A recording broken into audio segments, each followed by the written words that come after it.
Bonsoir à toutes, bonsoir à tous et bienvenue dans votre émission au Code de l'environnement sur EDN Télévision. Chaque année, le même scénario se répète.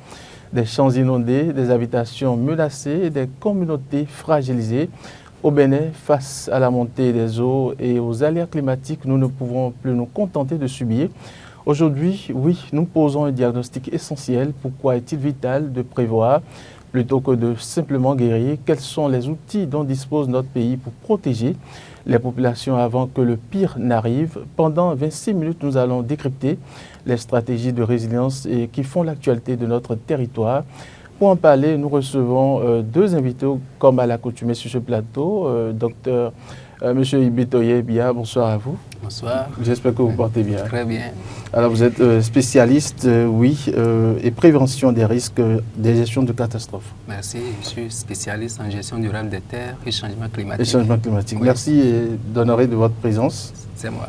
Docteur Yaovi Émile Atié, bonsoir docteur. Bonsoir monsieur le journaliste. Merci d'honorer de votre présence sur ce plateau. Merci beaucoup, c'est un plaisir pour moi de partager quelques informations avec vous sur ce plateau. Le plaisir est partagé. Vous êtes expert en prévention des risques et gestion des catastrophes. Tout à fait. Alors avant d'entrer dans le vif du sujet, mesdames et messieurs, nous allons suivre cet élément. Tous les acteurs de la plateforme nationale de réduction des risques de catastrophes étaient présents au ministère de l'Intérieur pour cette rencontre extraordinaire. Elle se tient dans un contexte national marqué par des inondations avec des impacts significatifs sur les populations, les infrastructures, les moyens de subsistance et l'environnement. L'année 2025 restera marquée par une épreuve douloureuse pour notre nation. Les inondations qui ont frappé plusieurs communes ont causé d'énormes pertes en vies humaines, déplacé des milliers de familles, endommagé des infrastructures essentielles, submergé des cultures et plongé des milliers de compatriotes dans une vulnérabilité accrue. Il est important de rappeler que des efforts significatifs avaient été entrepris en amont sous la coordination de l'Agence béninoise de protection civile avec l'accompagnement de nos différents partenaires. En complément, une vaste campagne de sensibilisation et de renforcement des capacités a été conduite auprès des autorités, des élus locaux et des populations des zones à risque. Ce travail préventif, réalisé avec l'appui des services déconcentrés, des partenaires humanitaires et des radios communautaires, a permis d'améliorer la connaissance des risques, de renforcer les réflexes de sécurité et de favoriser des évacuations précoces, évitant ainsi des pertes plus importantes. Après le lancement des travaux par le président de la plateforme, le ministre de l'Intérieur et de la Sécurité publique, en présence de ses pairs du cadre de vie et de la décentralisation, la séance s'est poursuivie avec une présentation de la situation des catastrophes au Bénin au cours de l'année 2025 par le directeur général de l'Agence béninoise de protection civile. Cette plateforme se tient pour pouvoir gérer les questions de catastrophes qui interviennent dans notre pays. Vous n'êtes pas sans savoir que la saison dernière, 2025, a fait beaucoup de dégâts. Donc nos populations ont subi des dégâts énormes à la suite des inondations pluviales et fluviales. À la suite de cela, il faut donc faire le point. Et c'est ce point que nous avons fait à cette séance aujourd'hui afin de permettre à la plateforme de prendre une décision. La décision qui nous permettra de faire le PDNA. Le PDNA, c'est Post-Disaster Need Assessment, donc l'évaluation des besoins post-catastrophe pour pouvoir permettre de savoir exactement qui sont ceux qui ont été sinistrés et à quel niveau ils ont été sinistrés et qu'est-ce que cela peut coûter pour que l'État prenne les dispositions pour accompagner ces populations à travers un relèvement. Le bien-être des populations est au cœur de chacun des acteurs de la plateforme nationale de réduction des risques. En dehors des ministères concernés, de l'Agence béninoise de la protection civile, les représentants d'organisations du système des Nations Unies, les acteurs du monde associatif et les partenaires techniques et financiers intervenant dans le domaine de l'humanitaire au Bénin ont également participé aux travaux. Alors, retour sur ce plateau. Docteur Yaoui, vous avez suivi l'élément. On vous a également vu de part et d'autre au cours de ce reportage. Dites-nous, vos impressions déjà? Alors, puisque j'étais sur les lieux, il s'agissait de la session extraordinaire de la plateforme nationale de réduction des risques de catastrophes et d'adaptation au changement climatique pour pouvoir faire le point des inondations de 2025 et demander l'autorisation de la session afin d'introduire une requête pour pouvoir faire une évaluation post-catastrophe qu'on appelle communément en anglais Post-Disaster Need Assessment. Ça permet en fait de faire un point détaillé des catastrophes, c'est-à-dire de l'inondation de 2025, pour pouvoir prendre des mesures de relèvement. Et là, c'était en présence de plusieurs partenaires. Nous avons vu également les ministres. Oui, il y a plusieurs ministres qui étaient là. Il y a d'autres qui se sont fait représenter. Il y a les partenaires techniques et financiers. Il y a le monde humanitaire qui était fortement représenté à cette session. Et je crois que cette session a donné le pouvoir à l'Agence béninoise de protection civile d'engager la procédure pour pouvoir faire le PDNI. Donc la procédure est déjà engagée? Oui, c'est engagé pour pouvoir faire le PDNI parce que ce n'est qu'à travers ce document qu'on fait une évaluation approfondie, secteur par secteur, et ça permet maintenant d'élaborer des projets de relèvement, quitte aux partenaires de nous accompagner à les financer. D'accord. Alors, pour faire simple, docteur, dites-nous, quand on parle de réduction de risques et de catastrophes pour le Béninois, pour le citoyen béninois, qu'est-ce que vous pouvez répondre? Alors, dans un premier temps, il faut noter que quand on dit réduction des risques de catastrophes, c'est différent de prévention des risques et gestion des catastrophes. Je vous explique. Oui. En réalité, c'est pour dire très simplement qu'il vaut mieux prévenir les risques que de gérer les catastrophes. Ok, de ne pas attendre que les risques viennent Voilà, parce que la prévention coûte 8 fois moins cher que la gestion. 8 fois? 8 fois moins cher que la gestion. Donc, c'est pourquoi aujourd'hui, on dit réduction des risques de catastrophe. Donc, on priorise beaucoup plus la prévention pour ne pas se confronter à la gestion des catastrophes. Et là, il s'agit d'anticiper déjà, c'est ça? Oui, tout à fait. Il faut prendre des mesures pour que cela n'arrive pas. Mais tout compte fait, quand on prend les mesures pour que ça n'arrive pas, c'est que au moins, on sait qu'on a fait beaucoup d'efforts d'anticipation pour que cela n'arrive pas. Maintenant, si entre-temps, ça doit arriver, au moins il y a maintenant les mesures de préparation pour pouvoir y faire face. Et maintenant, quand c'est là, il y a les mesures de réponse pour pouvoir agir en un temps record afin de soulager la peine des populations. Et maintenant, il y a les mesures de relèvement, ça c'est post-catastrophe, pour qu'on va réinstaller les gens et en renforçant leur résilience. D'accord. Alors, Monsieur Biya, oui, vous avez suivi les explications du docteur. De votre côté, quand on parle de réduction de catastrophes, qu'est-ce que vous pouvez juste ajouter? Merci beaucoup. Et le docteur a expliqué toutes les étapes, depuis la prévention jusqu'à la gestion. Et ici, pour un citoyen, pour lui expliquer ce que c'est que la réduction, c'est l'amener à comprendre qu'il faut prévenir que de guérir.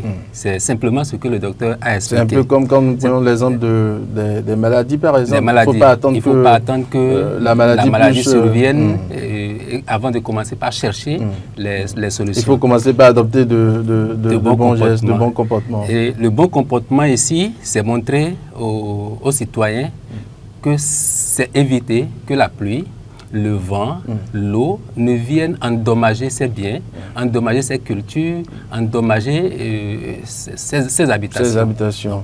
Il faut prévenir. Tout ça appelle à des nouveaux modes de vie. Et surtout, parlant des changements climatiques, nous devons comprendre que le climat change. Et le climat a changé. Et il va continuer toujours de changer. Et quand on parle de changement climatique, c'est qu'il y a une irrégularité des pluies, il y a une forte intensité des pluies qui se constate, Et parfois aussi la sécheresse accrue. Et parfois aussi la sécheresse. Et quand les pluies sont irrégulières et sont inégalement réparties, cela peut engendrer des inondations telles que nous les constatons dans certaines communes de nos pays qui sont des zones à risque en matière d'inondation. Et véritablement exposées. Véritablement exposées. Donc le citoyen doit comprendre qu'il faut prendre en compte tous ces paramètres pour éviter d'être exposé ou de gérer au mieux les conséquences en cas de survenance des risques, puisqu'il n'y a pas de risque zéro comme le docteur l'a expliqué. D'accord. Docteur, je suis tenté de vous poser cette question, mais dites-moi, quelles sont aujourd'hui les catastrophes les plus fréquentes, concrètement? Parce qu'il y en a assez, énormément. Mais les plus fréquentes, comme vous êtes beaucoup plus sur le terrain et vous maîtrisez beaucoup plus, vous êtes au contact beaucoup plus de la population. Merci beaucoup. Alors, avant d'aborder les catastrophes les plus fréquentes que nous avons au Bénin, permettez-moi de revenir sur la question de prévention rapidement, que ce que la population doit savoir quand on parle de la prévention, c'est d'éviter de s'installer dans le lit d'écoulement des cours d'eau, c'est d'éviter des comportements à risque. Est-ce qu'on peut éviter concrètement si depuis 50 ans, mes parents m'ont déjà, c'est là où je suis né, j'ai grandi, j'ai tout fait, j'ai eu mes enfants, mes épouses, et j'ai tout fait. Est-ce que vous pensez que c'est possible que je puisse quand même céder ce Oui, lieu? tout à fait, on peut céder parce qu'aujourd'hui, on a mis en place un dispositif qui permet en réalité de faire des alertes précoces. Okay. On donne l'information, on dit que l'eau va vous envahir à telle période. Ça voudra dire que même si je faisais la production là, c'est que je dois pouvoir récolter et par rapport à ça même, les sensibilisations ont été faites sur le terrain pour que les gens utilisent des produits à cycle court pour pouvoir récolter avant que l'eau n'arrive les envahir et éviter de s'installer dans les lits d'écoulement. C'est que tout le monde sait que l'eau vient envahir là pratiquement tout le temps.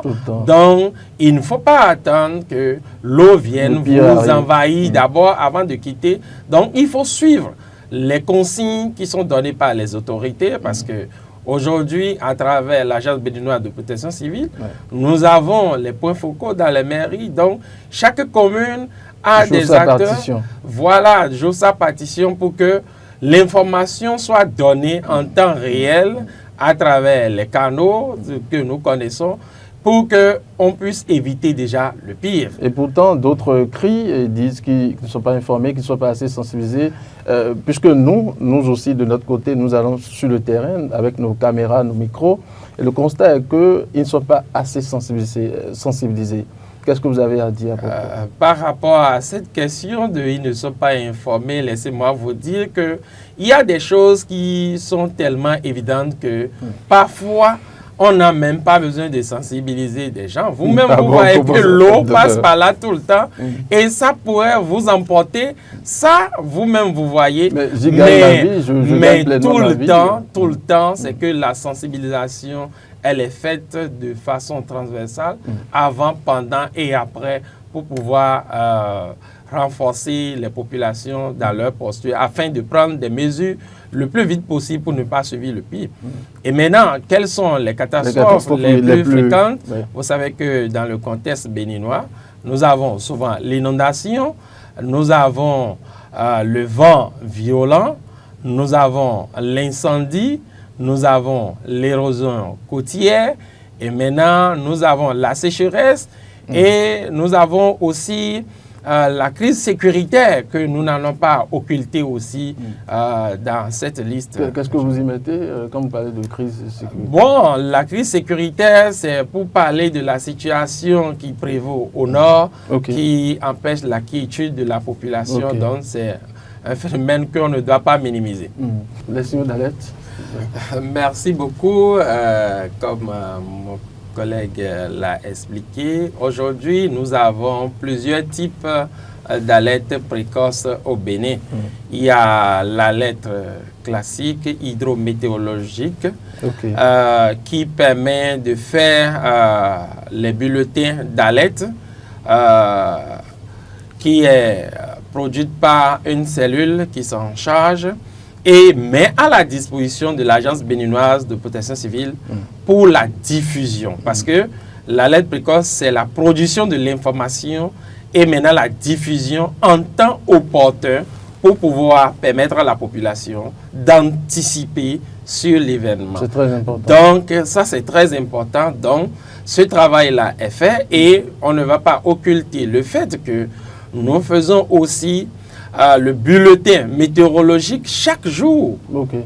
Et quand les inondations s'approchent, c'est en ce temps qu'on active la cellule qui fait la prévision de bulletin d'alerte. Okay. Maintenant, à côté de l'alerte précoce, là, il y a l'alerte communautaire aujourd'hui, l'alerte précoce communautaire qui consiste à avoir des balises au niveau de nos cours et plans d'eau et badigeonner en vert, jaune et rouge.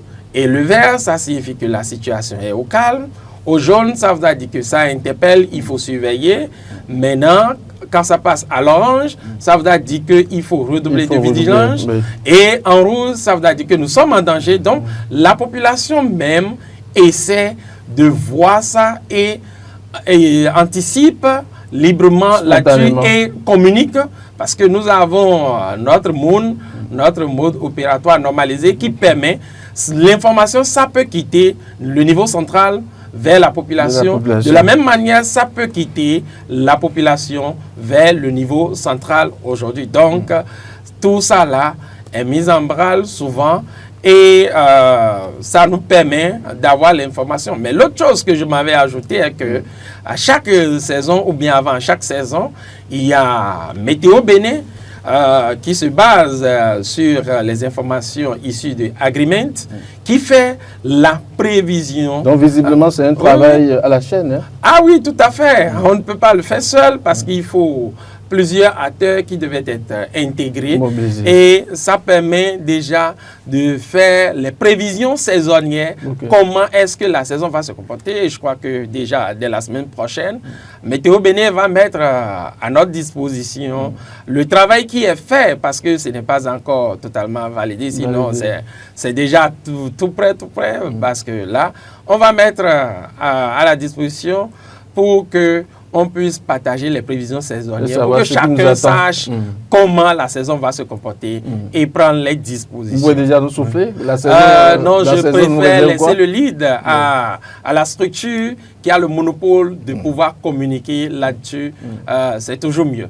Voilà. D'accord. Monsieur Biya, parlez-nous aujourd'hui de l'urbanisation anarchique, ceux qui occupent anarchiquement des espaces. Aujourd'hui, d'autant plus que vous avez cette possibilité, quel est le message que vous avez à leur endroit? Oui. Parce que je pense que c'est l'une des causes. Oui, tout à l'heure, vous avez demandé à comment des gens qui sont installés sur des sites depuis des décennies, oui. Qu'on leur demande de quitter ou qu'on leur demande de changer de lieu. Oui.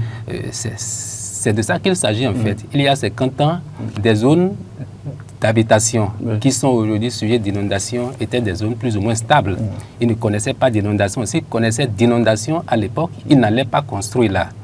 Donc, du fait du changement climatique, du fait de l'irrégularité des pluies, de l'inégale répartition de ces pluies-là, les eaux vont monter à une certaine période de l'année et bonjour les dégâts, comme on le dit. Ces populations qui sont installées dans ces zones anarchiquement n'ont pas d'autre solution que de quitter. Ou c'est la seule solution. C'est la seule solution. On ne peut pas occuper le couloir, le lit des eaux et prétendre à ce que la nature dévie donc son itinéraire. La nature ne peut pas dévier. Nous avons à céder l'itinéraire de l'eau. Le lit de l'eau doit être cédé. Donc, pour ces populations, ils doivent s'adapter. L'adaptation, c'est quitter pendant que les eaux montent et peut-être revenir pendant que les eaux descendent. Ou carrément quitter et aller s'installer ailleurs. Docteur, il pense que la population doit plutôt s'adapter. Vous, de votre côté? Alors, je pense que la question d'élaboration de schéma directeur d'aménagement communal, appelé SDAC, ça devait être mis en application dans chaque commune parce que c'est le document qui permet de faire la cartographie de territoire communal pour dire que telle zone, nous pouvons l'occuper, telle zone n'est pas habitable. Une zone qui n'est pas habitable, si vous voulez l'habiter, non. On peut l'habiter, mais en prenant des dispositions, en s'adaptant, parce que tu ne peux pas construire dans un marécage, tout comme si tu étais en train de construire sur la terre ferme. Si tu tiens à y habiter marécage, là, soit tu construis sur pilotis et tu laisses passer l'eau simplement parce que c'est nous qui allons en fait chercher le problème chez l'eau, parce que l'eau, c'est son endroit habituel de venir, mais nous, on va provoquer l'eau et après on crie pour dire que c'est l'eau qui nous embête. Au contraire, c'est nous qui allons embêter l'eau.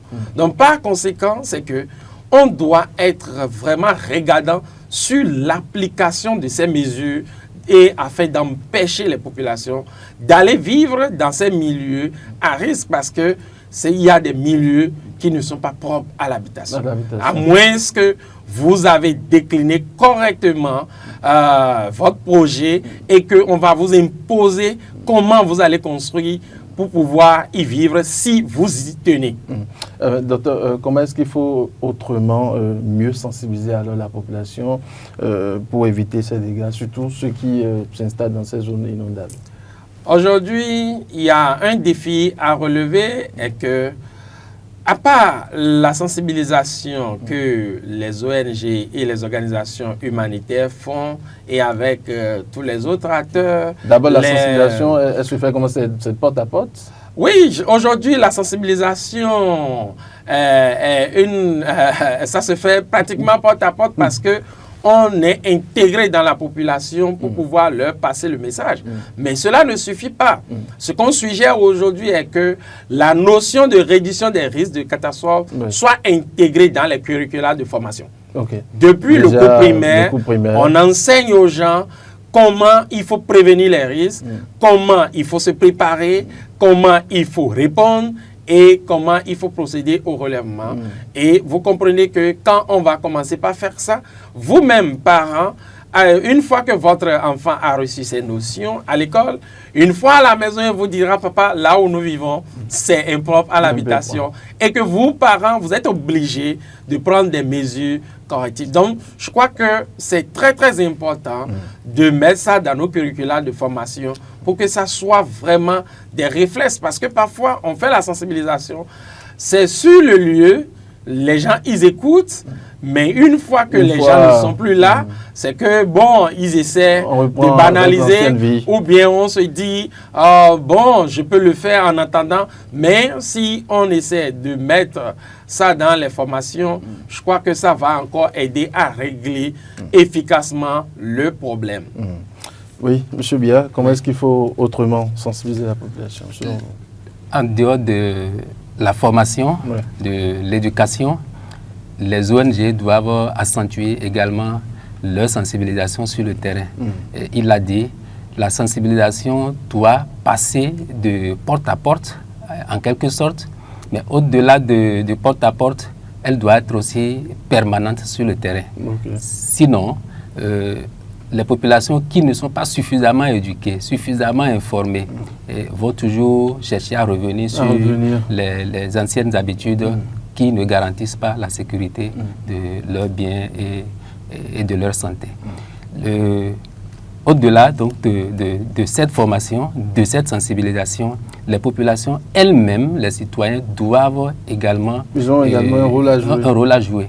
Ils doivent intégrer, internaliser le fait que nous devons changer nos habitudes, nous devons s'adapter et éviter les risques pour, comme je l'ai dit, mieux protéger nos biens, ne pas investir dans du vide, parce qu'il n'est pas intéressant qu'un producteur qui installe sa culture dans des zones à risque, et après des centaines de mille d'investissements, qu'en une seule nuit, en 2 nuits de pluie, que tous ces investissements-là partent en l'air. Donc les populations aussi ont intérêt à ce que ces mesures de sécurité, de protection, de prévention soient internalisées dans leur quotidien.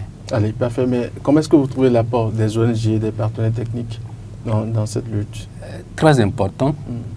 Les ONG sont ceux-là qui sont véritablement au contact des populations sur ces sujets de prévention. Au-delà des collectivités territoriales, des agences qui s'en occupent, l'agence béninoise de la protection civile, devenue anciennement Agence nationale de protection civile, ces agences s'occupent donc de la sensibilisation. Les ONG, les partenaires, les appuient également suffisamment et sérieusement sur le terrain.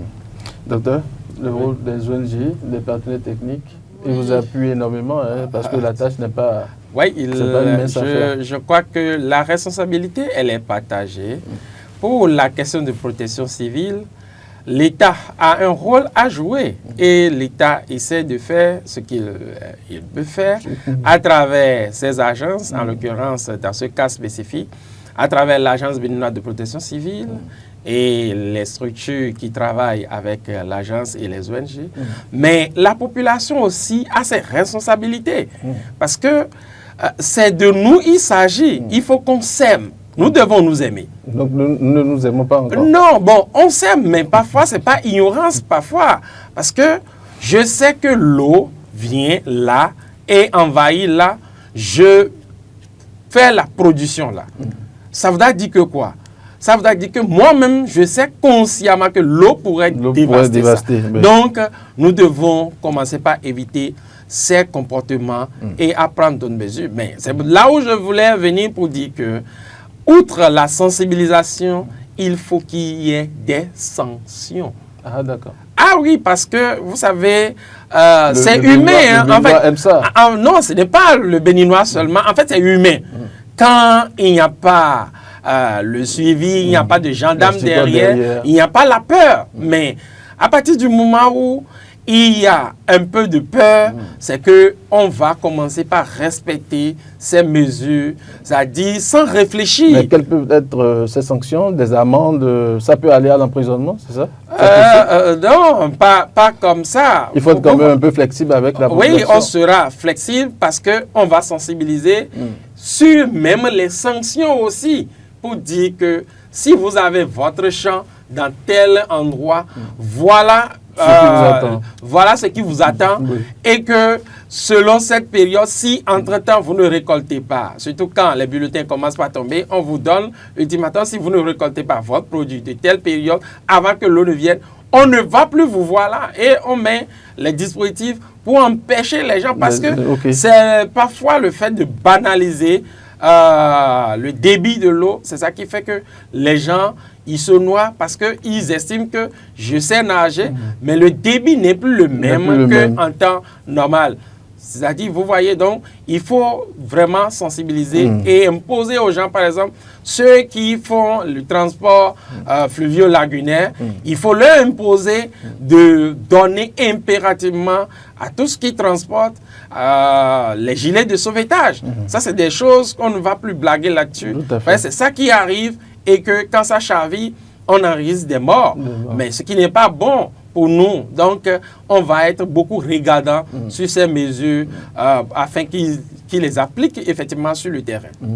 Allez, nous allons faire un dernier tour de table. Nous sommes déjà à la fin. Monsieur Biya, alors pour finir, quelle action urgente et concrète faut-il, selon vous, mettre en œuvre? L'action urgente et concrète à mettre en œuvre pour réduire les risques de catastrophes, c'est de former, d'informer, comme le docteur l'a dit, former les acteurs, introduire cette notion de réduction des risques dans nos curricula de formation. Il faut former le citoyen, informer le citoyen. Ceux qui ne sont pas éduqués, formés à ça, doivent avoir l'information et les sensibiliser à les mettre en pratique. Sans la mise en pratique, au parfum de la situation. Je crois que au-delà de tout ce que nous disons, si le citoyen même ne se met pas au cœur de la situation, on aurait beau parler, on aurait beau sensibiliser. Donc il est important que la population puisse s'impliquer comme le docteur l'a dit. Exactement. L'implication de la population est indispensable. Docteur, il a parlé de formation, s'impliquer. Qu'est-ce que vous pouvez ajouter rapidement pour que nous puissions Alors, aujourd'hui, je voudrais demander à la population que tout ce que nous faisons pour la protection civile, c'est d'abord pour sauvegarder des vies humaines. De par là, c'est que j'invite la population de chercher à avoir l'information, de s'informer parce que c'est très très important et d'accompagner les acteurs, surtout pour la mise en œuvre de tous les documents de planification. Parce que comme le dirait quelqu'un, qui a l'information a le pouvoir. Qui a l'information a évidemment le pouvoir et a accompagné surtout les acteurs pour une mise en œuvre facile. Ça va nous permettre, nous tous, de vivre de façon vraiment heureuse et à contribuer efficacement à la réduction des risques de catastrophe. Allez, merci beaucoup à vous, Dr Yaovi Émile Atié. Merci pour votre présence. Merci beaucoup. C'est un plaisir pour moi. Nous allons très prochainement encore vous recevoir pour une autre thématique. J'espère que vous serez disponible. Oui, avec plaisir. Merci beaucoup à vous. Docteur Monsieur Bia, merci également à vous pour votre disponibilité. Merci bien. Mesdames et messieurs, c'est la fin de cette émission. Merci de nous avoir suivis. Chers auditeurs, auditrices de la 102.3 FM, merci pour votre présence. Merci de nous avoir suivis. L'émission a été réalisée de main de maître par Rebecca Roux. Elle a été assistée par Emmanuel Aboudir. Merci de nous avoir suivis et à très bientôt.